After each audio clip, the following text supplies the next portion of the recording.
Welcome to Oregon Voters Digest, the program that brings forward the social and political issues that are important to people living here in the Pacific Northwest.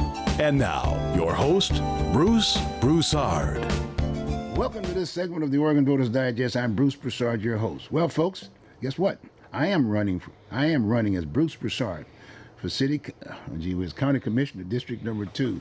And in all due respect, a lot of folks now, we're right in the midst of the campaign, and people need to know a little bit more about me. And I thought maybe this would be an opportune time to do just that. So who is Bruce Broussard, and what is his background, and why should he be the person that should be selected in this coming election as it relates to Multnomah County District Number 2, a seat that's going to be vacated by the present commissioner, Loretta Smith, who happens to be running for city council or whatever.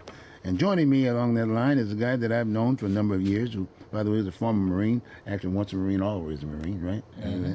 Anyway, it's Fred Stewart, who's been very active in the community and the like. So I thought I'd invite him to maybe either ask me some questions or give me some background material, because this is a very, very important time here within the community. As you know, the era of gentrification is out there. It's loud and clear, it's being told.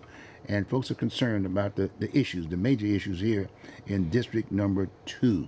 This is a poor area aspect of it, and this is probably a major area.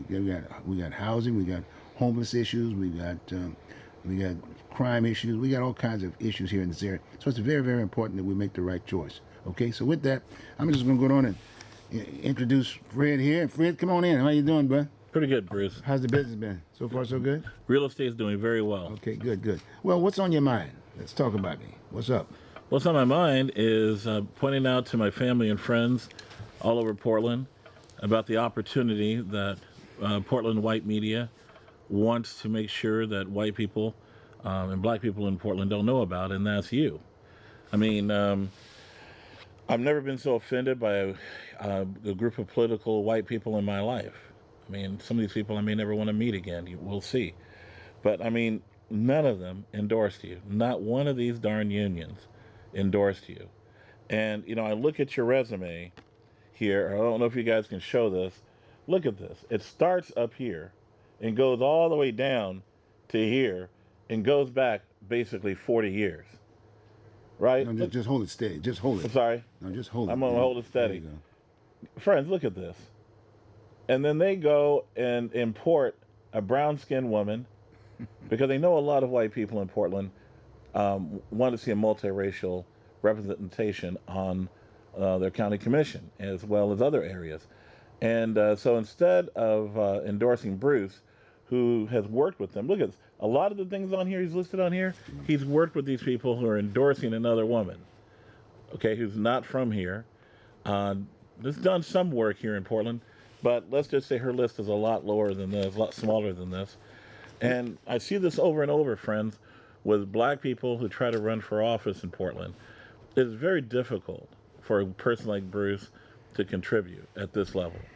They'll take his money, they'll come in his show, they'll take his time, they'll use his name, you know, but when it comes time for him to be part of the decision makers that represents the people, they always run to somebody that they can import. Find a pliable minority person that they can work with that won't maybe call them on their racism or ask for, you know, point out where things aren't equal and things like that. These people are no better than the Koch brothers. You know, no better. Koch brothers do this all the time, and they're doing it right here in Portland. And I just want you, I'm voting for Bruce. I've known him for over 25 years, coming up on 30 years, actually. And Bruce has always done, he's always put the community first. And he's always been about education and being open-minded. And this is the type of person we need in politics in general in Portland, especially in the county commission. When we've got all these issues when it comes to housing, Bruce has actually built housing before. Nobody is running for city council or county commission has ever built a house. Bruce built a building. Remember the building over there right behind the police station? We got a little piece on that we're going to show about that. Great. Bruce has built a building. We got issues with dealing with the homeless and stuff. Bruce has dealt with a lot of issues dealing with people who are disadvantaged. He's done that for years. You know, friends, it's just like I said, I'm hoping you vote for Bruce and I'm hoping you do some research on his background. I hope you look at his resume here that he just printed on here. It's got to be one of the more impressive resumes of anybody running for for county commission or any position. And the last thing I want to point out on this, Loretta Smith, very disappointed in you for not reaching back and endorsing this man. This guy did a lot to help you get elected. He's always had your back, and very, very disappointed in you. Well, look, it's just a point maybe. I was just thinking that the Oregon Voters Digest has been a very important part of who I am in this city, in this state for that matter. In the state. And naturally, I made acquisition of that piece back when I was publisher owner of the Portland Observer newspaper, and I did the typesetting for the guy who owned it. And so I basically picked up the Voters Digest as a result of that. But I've got a short clip of what the Voters Digest was all about. Now, when did you start the Voters Digest? Oh, the Voters Digest was back in '83 when I picked it up. 83. I picked it up right after I got through building the apartment complex, because I felt that it was available, and in all due respect, I felt that they need to open up their minds, if you will, about Oregonians across the board who happen to be people like us. So this brown-skinned woman that got imported to run against you, she was probably in middle school. Now, she was 16 years old, I think, at that point. So, in time. okay, high In that school. area, something like that, yeah. Okay, then Loretta and I, she was a junior, I was a senior in high school. I graduated from high school in '83. That was the year I went in the Marines. I got you. Well, let's play this piece for a minute. Let's see if we can get that piece on, folks. This is the Oregon Voters Digest, and that's what it meant, if you will, in the state of Oregon.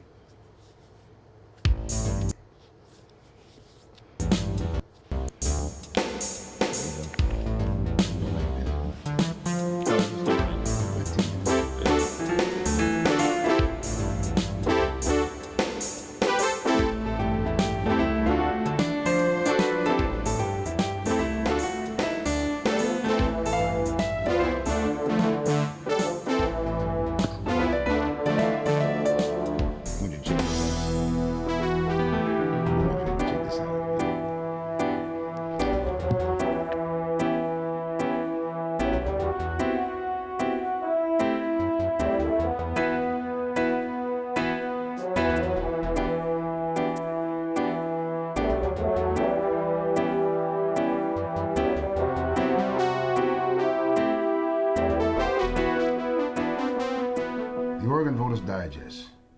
Through the years, I've been using the Oregon Voters Digest to make Oregon whole. The definition of the Oregon Voters Digest back in 1915 stands today. The Oregon Voters Digest. A digest of legislation, finance, industry, taxation, and public affairs in Oregon statewide, published each month. Founded by the late great C.C. Chapman in 1915, the Oregon Voters Digest has for over 68 years been the political and financial Bible for the state's leaders. Politicians, business people, and professionals of all kinds have found the Oregon Voters Digest as an indispensable handbook and guide. It has provided a stream of clear, concise, and complete information and analysis on public affairs, taxation, business, and finance. The influence of the Oregon Voters Digest in Oregon's public affairs is legendary. Again, through the eyes of video productions, I've had the opportunity, again, through making Oregon whole, by interviewing individuals throughout the state of Oregon on the Oregon Voters Digest talk show. It has been very, very interesting. Take a look at what we've got to share with you in terms of the impact of the Oregon Voters Digest. Hey, we're here live at the Capitol, and our guest today is Senator Vicki Walker from Eugene. And naturally, one of the major concerns here that's facing our state is naturally the whole issue of unemployment, the economic issue, education. We are definitely in a dire need, and one of those areas is education. There were some issues that's surrounding the confirmation hearing of Neil Goldsmith. Now you're running for mayor. You retired as chief not too long ago, and so why do you want to do this? What's the deal? Well, for the last few years, I really felt like our city was drifting. Thursday, I indicated we're going to get into ballot measure Thursday. I mean, that's the hottest thing going at this point in time, as you know. I was able to get a member from the Republican Party, and I'm talking about a guy by the name of Tim Trickey. He's a Multnomah County Republican Party's political director, Tim. Then we've got Dan Fitzgerald, who represents the Libertarian Party. And then as far as the Democratic Party, for some strange reason, he hasn't shown up yet. But what we're going to do, we're going to make sure there's equal time here. They have taken a position, and we've got the voters' pamphlet here, and I'm going to read that position. And if they Ann Nice, president of the Portland Association of Teachers. Who's Ann Nice? It's a good question. Welcome to the Oregon Voters Digest. I'm your host, Bruce Broussard. With me today are gubernatorial candidates Denny Smith and Craig Berkman. We'll be discussing briefly the background of each candidate and also cover some of the issues surrounding crime, school funding, maybe the environmental issues, and taxes. To begin our discussion is Denny Smith and also his wife, Deanna. Welcome, Denny and Deanna. Parents were involved in the political realm when I was a kid. My dad was governor. With me these next few minutes is Craig Berkman. As you know, he's a candidate running for governor of Oregon. Welcome, Craig. Nice to be with you. Craig, tell me, why do you want to be governor of Oregon? Well, I think, like all the candidates who are running, I think I can make a constructive difference. Joining us the first half of our show is John Kitzhopper, Democratic candidate for governor, and we're going to discuss some of the issues that concern us all, such as crime, education, government spending, and the various ballot measures. And I'm talking to Elaine Colgan and also Lynn Bernstein. Tonight, we're going to really get down to the issues. So hopefully, between us and what you're going to hear tonight, you'll be able to get some, maybe get a sense in terms of how to go out to the polls. And by the way, I want to encourage you to get out and vote. You fans on KBOO, we're also televising this particular hour. And what we're going to do is going to benefit the viewers of the talk show, Oregon Voters Digest. So I'm Bruce Broussard, and welcome again to the Portland Public Schools No Child Left Behind Forum. The whole focus of this particular gathering, if you will, is to focus on the seats that are going to be sought after, if you will, by a number of Portlanders as far as the school board is concerned. When you start talking about taxes and unemployment, and things of that nature, is definitely a nonpartisan position. And please, let's get away from the partisan position on this issue. Trust me, people who are working in government are Republicans, Democrats, Independents, all kinds of folks. People who are paying taxes are Republicans, Democrats, Independents, and all kinds of folks. People who are unemployed, the same boat. So we got a crisis, we're trying to solve this thing, and I want you to open up your minds and think about what's going on. Those of you who are working every day, I want you to listen to what's going on. And now, here's the host of Oregon Voters Digest. Okay, I just want to make sure you know exactly what the Voters Digest was all about. It was basically probably the first blue book of Oregon. It was the first blue book of Oregon, and this is just a continuation of the blue book. So You know, I noticed you interviewed Tom Potter. Oh yes. For him running for mayor. Yes. And then he's going to go and endorse somebody else. You know. Well, like I said, my whole thing is that I just don't think black people should be working with folks like that. Well, but at the same time, like I said, he did what he did. Now, as far as I'm concerned, Tom was chief of police, and I got in there early on when he was running for mayor of the city of Portland. And you know what? When he first ran, community policing, it wasn't like he had initially a lot of support. He That's built right. He built support. He ran a great campaign. But probably that interview helped get him some cred in the black community back then. Because that's what I'm saying. We see this pattern over and over with these guys like him. Well, we did the same. In all due respect, I did the same thing with Vera Katz. She was Speaker of the House, and I probably was the first one that had her on the tube endorsing her right here at cable. Wow. And I interviewed several times for that matter, and I'll be right up front with you. I was probably the first endorsement from the community. You know what I mean? But it was very important to interview the issues, and that's the one thing that I've gotten out of the Voters Digest. My thing is that people need to know what the issues are. They need to get those issues broken down into simple language. And that's what the Voters Digest was always about. Whether you're Republican, Democrat, Independent, or whatever, I'm always asking the question, let's educate the people across the board. Because as you know, in a lot of times, you know, other than presidential races, people just don't get out to vote, whatever. They don't know what the issues are.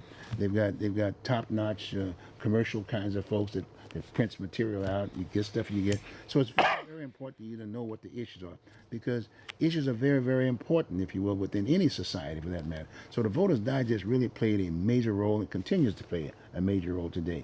I mean, as you can notice, I got my uniform on, so to speak, and that's what I do today. As a volunteer, I'm reaching out to vets. I want vets to know who I am, to stop me and ask me what am I doing this or whatever, and I'll ask them that question. Have you gotten your benefits? Especially those who spent time in Nam, like I did in Vietnam. And these guys are still having tough times trying to get their benefits. A lot of times they're still scared. A lot of times they're PTSD and this, that, and the other, and they will only talk to another vet. And so those are some of the things that I do. But again, like I said, you get all kinds of, this show means a lot to a lot of people. And again, the reason why I'm sharing this with them about the Voters Digest is that if anybody knows the issues, or touch the issues, it's me.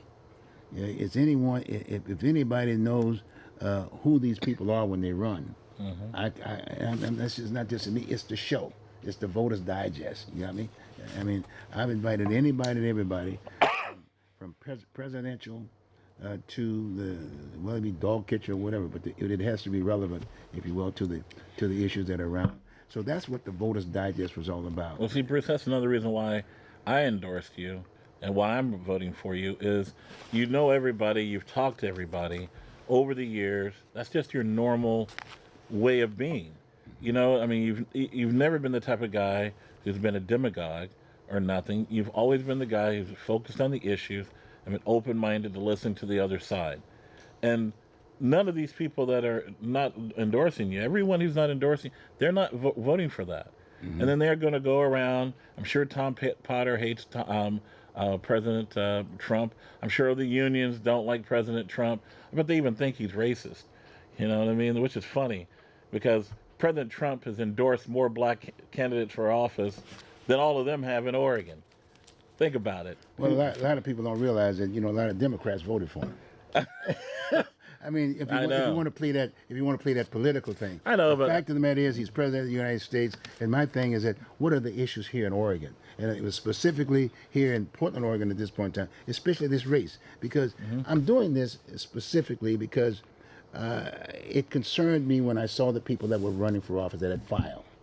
It concerned me that I didn't know who this person was. I reached out to her, Shashila. She's from India, and she came here. She was 16 years old. I checked out her background aspect of it, but I didn't see anything that I could relate to. Did she get back to you? Talking to the district.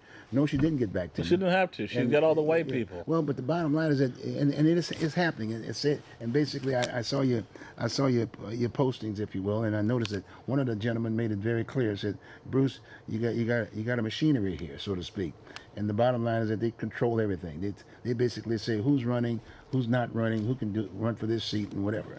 And so now we got to get beyond that. We got some major issues here, and we got to make sure that we get the best quality person to run for office. And like I said, I reached out to her, but there were two other people that were running also too.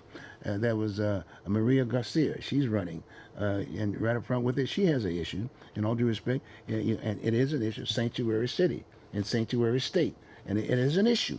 And so that's bona fide for me, that and immigration. That's a major issue nationwide. So what impact does it have in Oregon and in this particular area? So we need to discuss that. And the other one is Sharon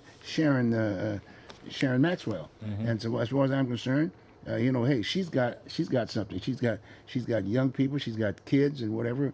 One of which was basically the criminal justice system aspect of it, Measure 11 aspect of it. And so, as far as I'm concerned, those are issues. But here's a woman, a hard-working woman. I mean, she got in the construction business and whatever, and she's worked it out. She's got a lot of enthusiasm. And so those people I knew. Hey, Bruce. And I knew that issue. Bruce, but you're running against these people, and you're still open. You're giving them time on your show. Yeah, but hey, look, Fred, I've been around, as you know, I've run several times aspect of it. But what I'm trying to say is that's who these people, if they gave a darn about Portland, you're the type of person they should want representing the people of Multnomah County. Yeah, I mean, you're so giving and so open.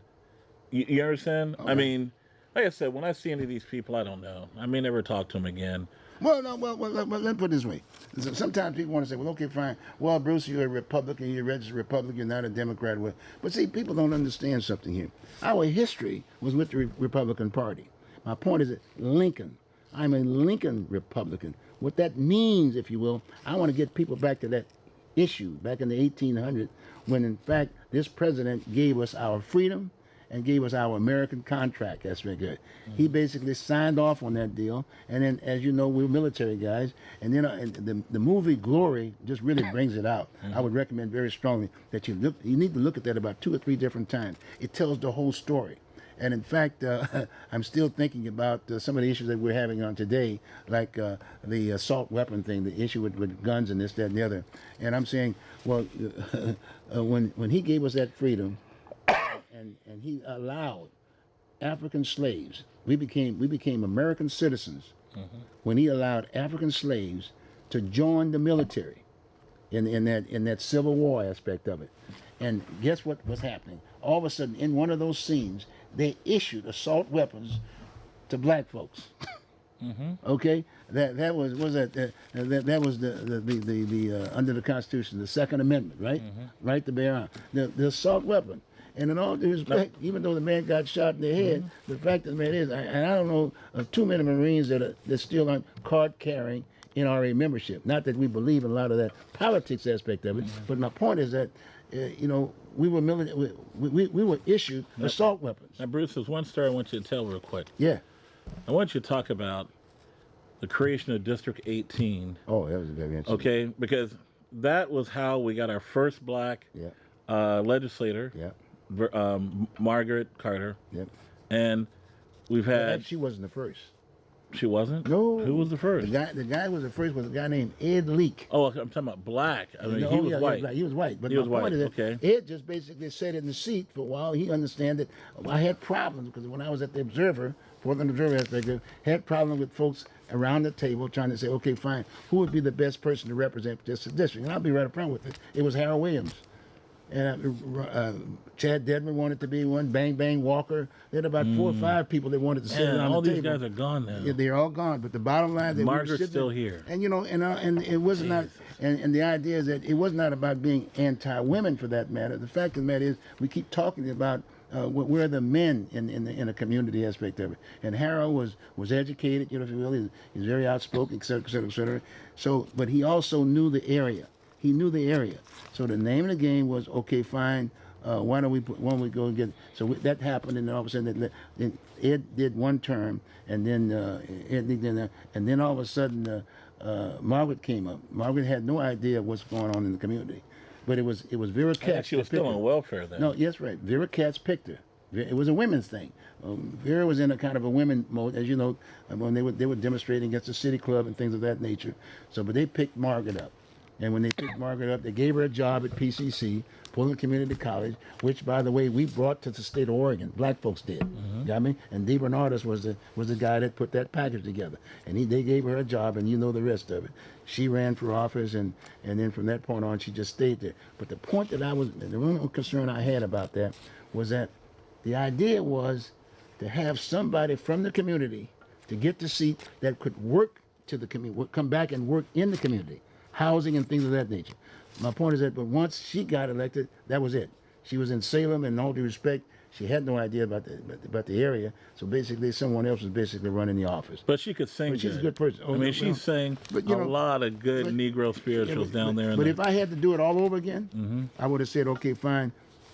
We would have run for city council of some sort. In fact, I'll make it a point. Maybe Ron might not remember this, but I'd suggested that he be the first person because he was Black United Front. He was young and vitality like I was. But the idea was that I told him put something in the front of your name rather than Black United. Put representative in the front of your name, and because I figured that was a better seat than i.e. city council at the time. And the interesting thing about that piece when I went that way, I just had access to a number of the Republicans in the legislature. Gentleman, he was a senator, a guy named Bob. Bob anyway, but his name would come up to me.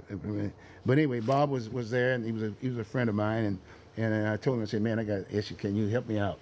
This is why I want to do what he did. He said, fine. So we went out and started lobbying and this, that, and the other. He took me up in the front of folks, and Dick said, at the end of the day, I got the votes. And there were some of the blacks who didn't like that because folks were trying to play the game of it's a black district. No, it's a district where a number of the residents happen to be black. Okay, that was the whole idea, assimilation, right? Getting into that arena.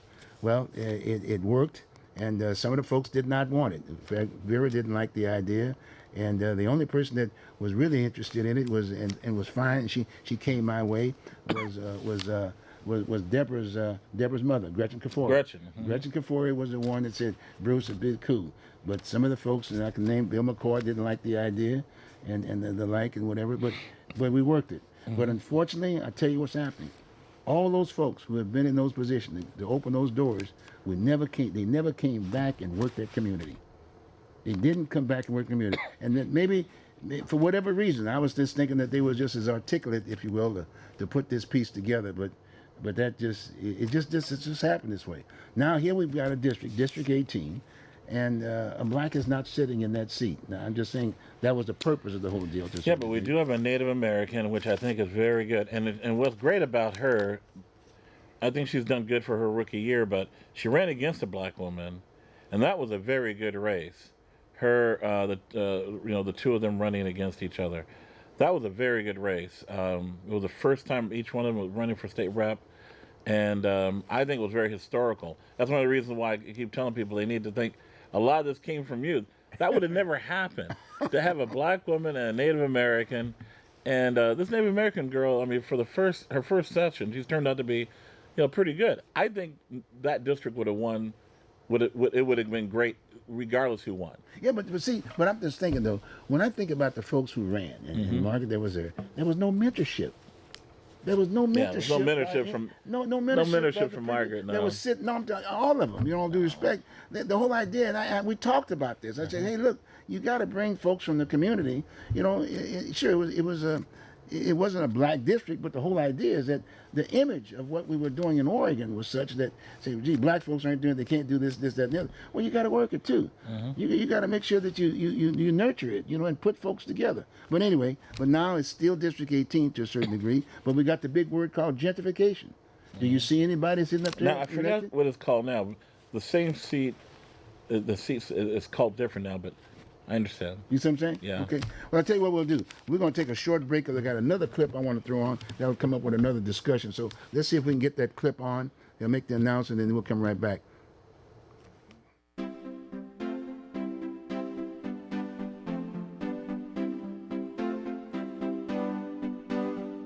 You are watching Oregon Voters Digest.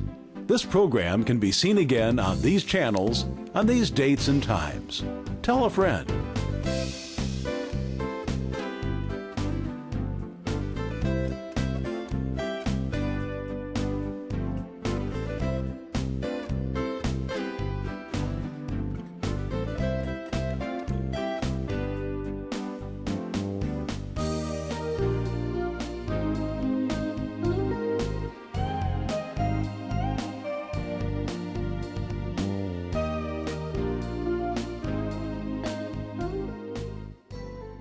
Okay, here we go, folks. We only have a few more minutes, but hey, here's my prize project. This is about low-income housing in the Northeast Portland corridor. We're going to play this clip for you. You're going to enjoy this. You're going to probably recognize some of the folks, some of the old-timers out there. I think you'll like that. This is history. This is history. Yes, it is. You join with me in saying this is truly a historical occasion.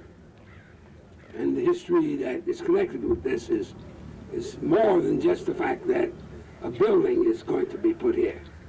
It's a kind of new beginning for some of us, and I think a great deal of credit and a great deal of honor goes to Bruce and the way he has strived, the way he has brought himself to the place of having this creation. I want to say congratulations, Bruce, and then I want to offer prayer, which I hope is a memorial to this occasion. And then I'll introduce Mr. Mumford, Reverend Mr. Mumford, Reverend Mr. Mumford will bring his group to sing. Shall we bow our heads? Almighty God, our Heavenly Father, who looks upon the whole family of man as thy children, irrespective of race, color, or creed, and who dost desire to have each one housed and clothed with beauty in the strength of thy Son, Jesus Christ. Let thy blessings rest upon Bruce Broussard and his associates as we begin the task of completing this building, the Walnut Park Apartments, to the service of humanity in the name of the Master. May we glorify thee by making human life more glorious in this building. May senior citizens live and meet here in happy fellowship. May thy spirit fill the hearts of those who inhabit this house. May their lives find development here in body, mind, and soul. May streams of generous helpfulness flow from this fountain of blessings to cheer the entire community, the city, the state, and the world. All these blessings we ask in the name of God, who created this world and human life. Amen. I'm going to ask Reverend Mr. Mumford to give us some of the music that his choir is so noted for. Thank you, Reverend Mr. John Jackson. We're very happy to be a part of this program. I would like to apologize for some of the members of the group. Unfortunately, they're not here, and we don't worry about that, but we're going with what we have. We like to do this song and as a special dedication to all of the beautiful young senior citizens. And today we can say that the storm is passing over. Hallelujah. This will be directed by Rance McDougall, the assistant director of this group.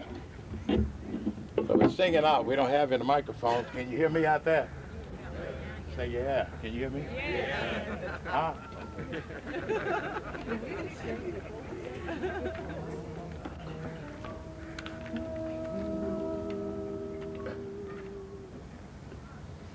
Encourage my soul and let us journey on. Though the night is dark and I am far from home, can't see till dawn, the morning light appears.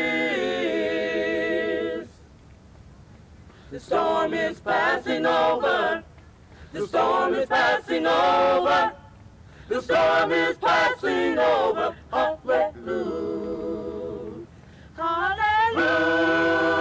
Hallelujah. Hallelujah. The storm is passing over. The storm is passing over. The storm is passing over. Hallelujah. Hallelujah. Hallelujah. Hallelujah. The storm is passing over. The storm is passing over. The storm is passing over. Hallelujah. Hallelujah. Hallelujah. Hallelujah. The storm is passing over. The storm is passing over. The storm is passing over. Hallelujah. Encourage my soul and let us journey on. Though the night is dark and I am far from home, can't see till dawn, the morning light appears.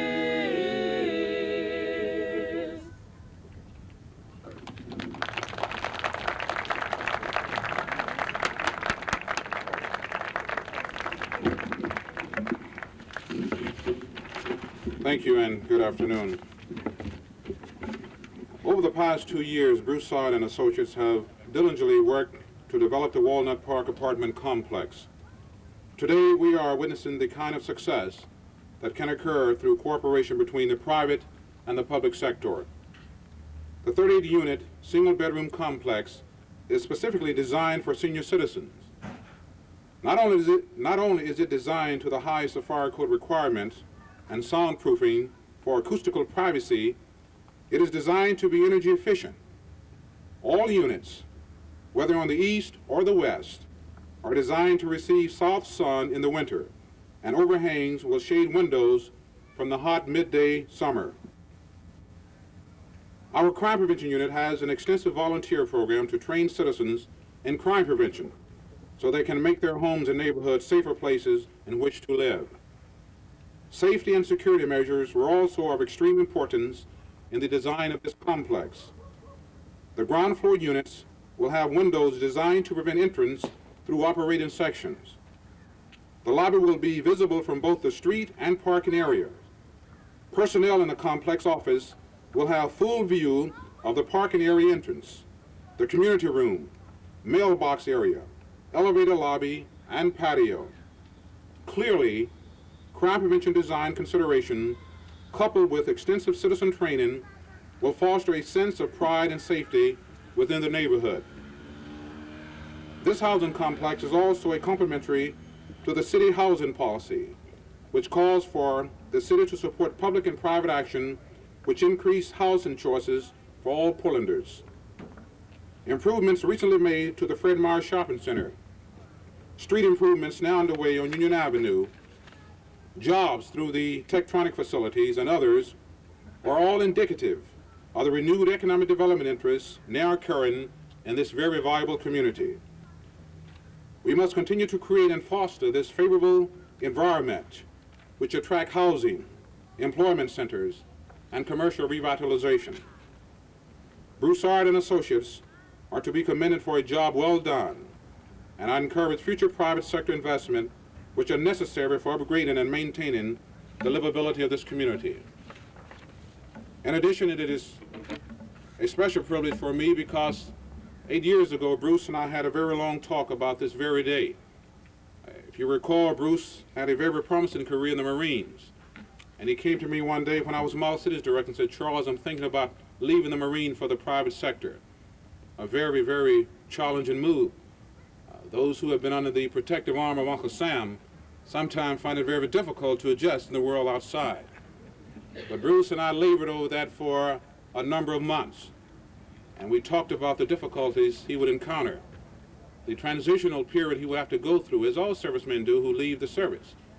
The insurance agents, working for the banks. No reflection, Bob. It's not. It's just that it's a period one has to go through in order to find themselves again. But Bruce stayed with it. He had his knocks, but he got up off the canvas and kept swinging. And this is not luck here today. This is the result of some very hard work by a very, very fine developer. And I just want to commend Bruce for those many years that we worked together, and it's especially a pleasure for me to be able to see this come to fruition. There are so many other people here who have contributed in a very strange way to what is happening here today. It didn't start with Bruce, it didn't start with me as Model Cities Director. This started a very long time ago. And so many of you contributed in so many ways. I would like to recognize some of my colleagues here and those who are aspiring to be my colleagues in the political arena because I don't want to miss this opportunity to give them a chance to be seen. I see Mr. Gates who is here. Mr. Gates, raise your hand. He is a candidate for one of the city commissioners' position. Not mine, but one of my colleagues. Mr. Harold Williams, who is a candidate for the legislature. Harold, you're there. Let's see. I see the mayor of the Albina community, Mr. Levin, is someplace here. There he is. Not in the political arena, aspiring, but very close. Greg Smith from the State Housing Division. Where? Oh, Harold McLaurin, that's right. Let me see, who else do I see? Pat LaCrosse from Portland Development Commission. Pat, who played a very instrumental part in this whole development. And also an assistant to the governor, Jackie Winters. Where's Jackie? Right there. Okay, but there are so many other people here who have contributed in such a big way, and time will not permit because I talked to the man upstairs, or woman, whatever your case may be, and he said he would give us a little time before he started crying on us. So I want to move right along and call on Reverend John Jackson, who will make another special introduction.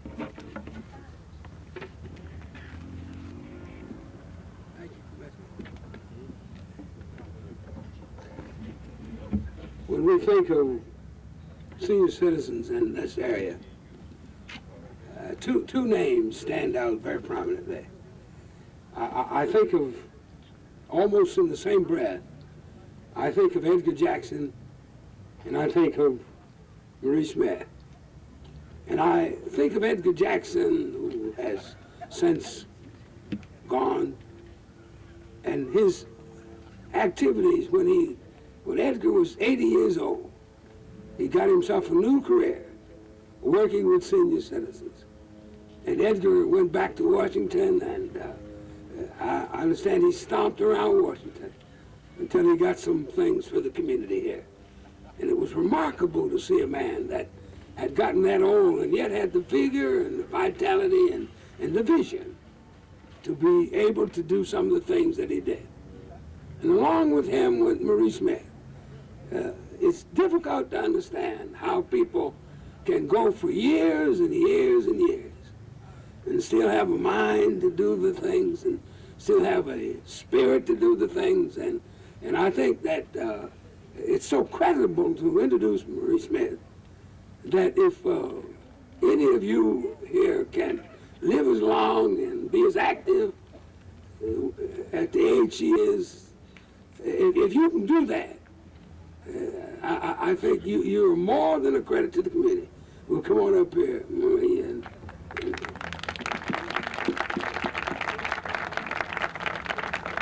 Now, you're speaking for all the senior citizens. Reverend Jackson shouldn't say anything about what makes people tick. He's a minister, and he knows through God Amen. that I've been able to live this long and do the things that I do. And still, from now on, we want to do. I remember 2 years ago when Mr. Broussard was running for an office, we had him at our potluck. And he told us that he was going to do something like this. And you know, I think we have so many politicians who tell you what's going to happen if they get elected. He didn't get elected and he did it. So if he hadn't got elected, he might have did bigger things. So next time he runs for office, let's elect him and see what he will do. I'm not talking to the politicians that's running now, but I have seen so many of them run and promise and never do the promise. Don't promise anything you're not going to do, because we're watching you. This isn't a political thing, but it goes along. And I'd like to tell you how proud I am to represent all the seniors that's here, that's coming on, and don't think that we're not working for you when you get to be seniors. And you should be working with us, because if you live long enough, you're going to be a senior. But you're old as you think you are. And let's start working now together to have one great center, beautiful new center, over here for the seniors. As we were going through on Mr. Gates's Hole in the Donut program, where we went outside of the city to see the centers, we saw Oswego, Beaverton, Hillsborough, beautiful centers. We saw Loaves and Fishes activity. And there it looked like a big restaurant with 4 people sitting around with flowers on the table and everything. This is what we're going to do if we get a chance. We're going to have a senior citizens Loaves and Fishes and set them up like they're at a restaurant, because some of them hadn't had a chance to go in a restaurant. Not their fault, but we just couldn't go into restaurants. So we're going to bring the restaurants to the seniors and the best we have if we get a chance. And we want you to be behind us and to do that. I could talk all day, but I won't. So I am glad to receive this building for the seniors, and I know they're going to enjoy it. And a building with everything intact, that's something that's impossible to think about. So we are be happy to have this 38 apartment. And don't everybody try to get in it. Don't move out of your house. Now, thank you, everybody.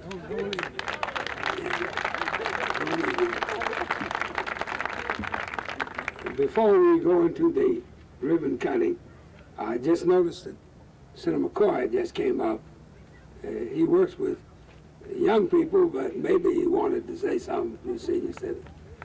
I want to congratulate all of you on this fine structure that is proposed. Contrary to what Reverend Jackson says, I think my beginning work in the legislature was with senior citizens. We chaired the first aging committee in the United States for a state and have gone on from there. Using foster grandparents. And I also worked in the foster grandparent program for 9 years at Providence. That's right. Yes, I want to congratulate you again, and we know that this fine structure will be a credit to this community. Thank you.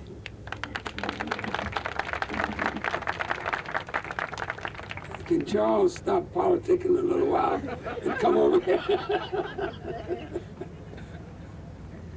Ms. Smith? Yes. This calls for the ribbon cut. Oh, you better cut the ribbon. Am I going to cut it?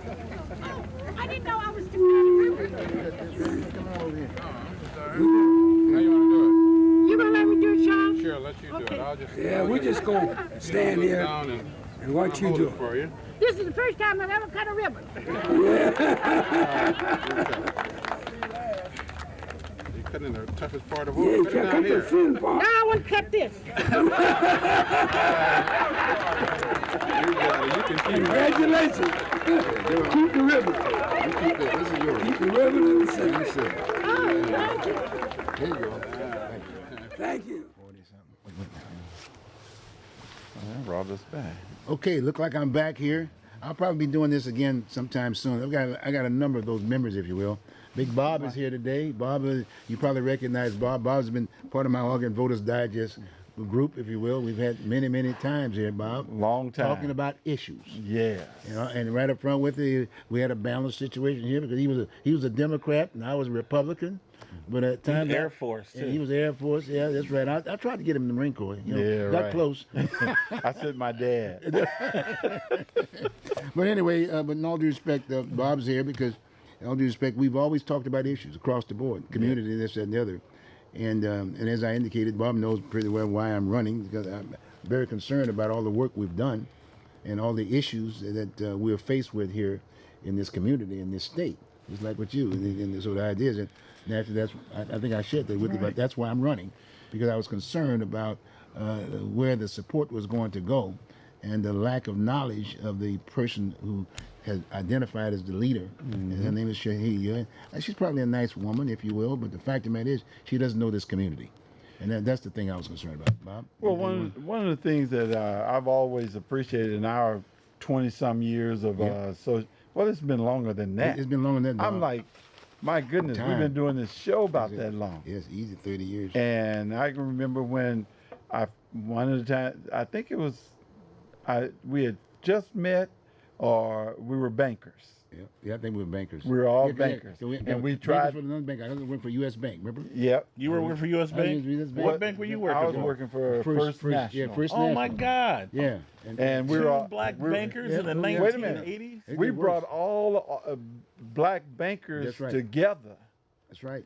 And we were going to, because at the time, blacks couldn't fill out the application. They wouldn't allow you, they said and filled out the application for you. We wanted to teach people how to fill it out for themselves. That's right. That's right.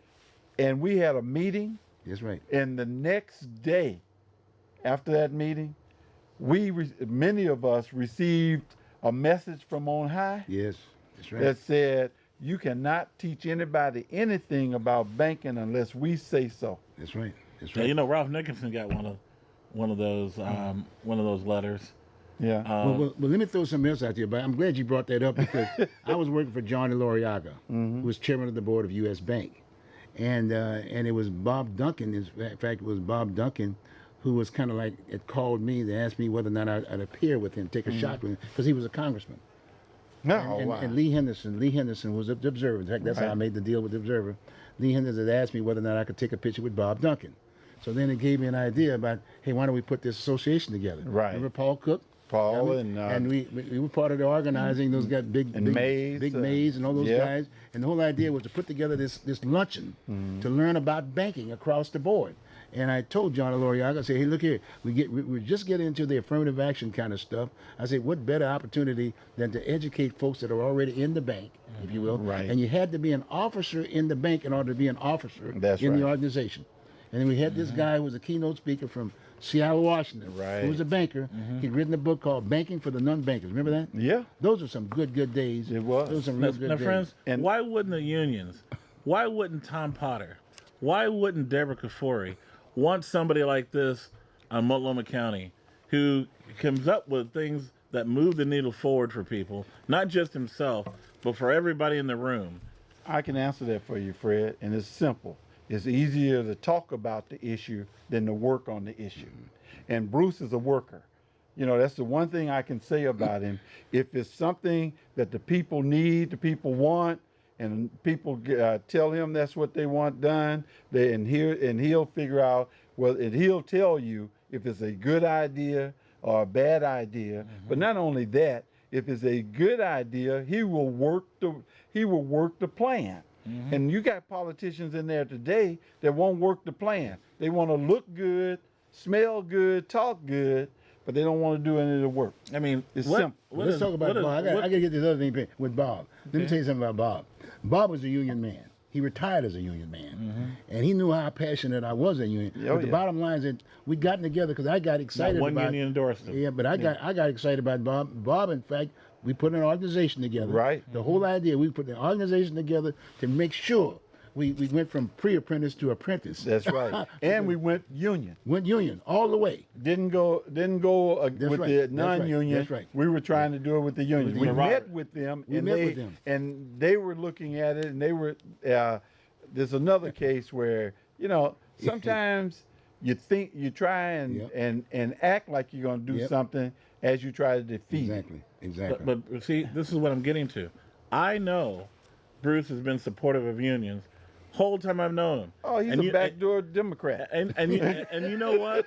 These unions, they don't care. They're like, man, there's no way we're going to let a Negro come in and do this stuff. But Bob knew we could care less. We just kept on going. It wasn't about color. No. It was us. It wasn't about race. I know. It was about getting the job out there for anyone and everyone. That is how how you old black guys are. But these old white guys, old white guys that run these unions and the old white guys that run the newspapers. It's a new group now. Oh yeah, it's a whole new group. Bob knows that. It's a new group now. Well then, guess what? But they rank racist. Yeah. Oh yeah. But I'll put it this way, and Bob knows that where I'm coming from, just like you. And anyway, I'm not going anywhere. That's it.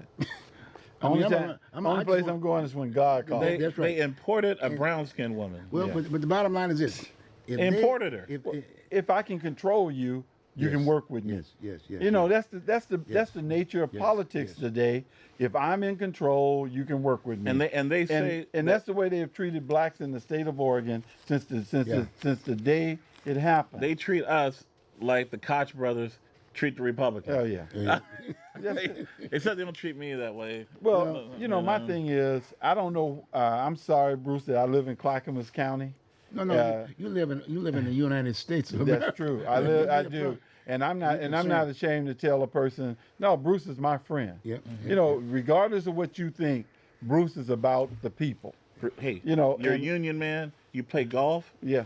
When you see one of these union guys on the golf course, hey, you're old.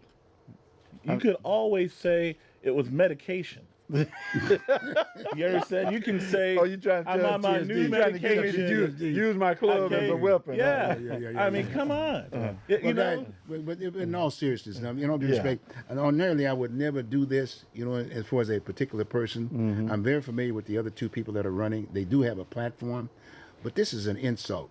It's an insult from the standpoint that people who tend to supposedly represent, if you will, i.e. black folks, and all due respect, the Democrats aspect of it, and you look at the definition of some of the support, and I got the inside track, but we talk about that aspect of it, they're not doing a damn thing. Right. And it's insulting.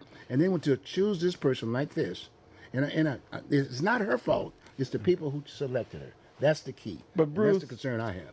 let me explain something to you. I was sitting at the table. I was the only black person in the room in the AFL-CIO when they brought in Ted Kulongoski. Yep, I remember Ted. And do you remember who was the front runner in that race at the time? He was a sitting Jim. Jim. Yep, Jim. He was the treasurer. front runner. He Jim was Hill. Jim Hill. Yeah. He was the First black treasurer. person He win was a a state fight right black off. man. every time they did a survey, it showed that Jim Hill would beat any Republican running. Wow. But they went out and got a sitting. At the time, Attorney Ted General. was About on the 47, Supreme keep Court. Oh, that's Yeah. right. He was That's the right. Supreme Court, lifetime. They went and got They him got to it. run That's the machinery. Against and Jim. to defeat Jim because they are afraid of black people in power in this state. Wow. Plain wow. and simple. Well, guess So, what, guys? I got about 30 seconds left, but the fact of the matter is, I think we're going to be doing some more shows, right? Hey, I'm back. Now, who you going to be? You going to be here next week? I'm back. We're going to be here next week, and we're going to be, besides just covering my race, and by the way, I've invited Shaquila and a lot of other folks who are running for office, and the invitation is still there. Please come here. You know, maybe there's some things I don't know about the situation, whatever. But the fact that it's time to do something. We got to say something because gentrification is in this town, and I'm very, very, very upset about the fact that they're not going to do anything about this. Well, we are going to do something. So with that, guys, we're going to be back here next week, and we'll continue on. Take care. Have a good one. I'll see you next week. And please register to vote. Take care. Bye.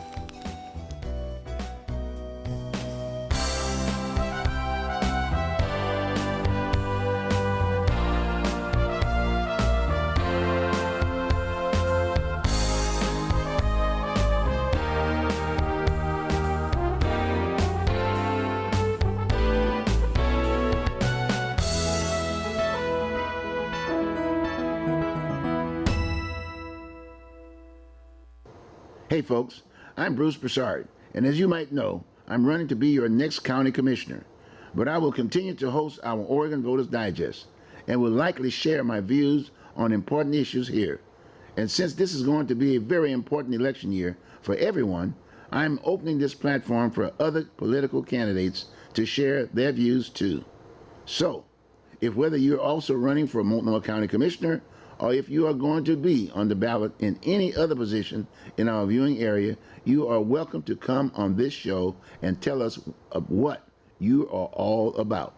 This is an open invitation to anyone running for any office in the Portland area. We broadcast our show live every Sunday afternoon here in Northeast Portland and would love to share the stage with you. If you're interested, send us an email at ovdguests@gmail.com. The email should be displayed on your screen now. So, come on down, write me an email, and tell me who you are, what position you're running for, and maybe a little about yourself. Again, our email is ovdguests@gmail.com. Even if you're not running for office, be sure to stay tuned over the next several months. You're going to want to know how your candidates stand on the issues and how they plan to represent you. Have a great week, folks. Everybody, I love you. Take care.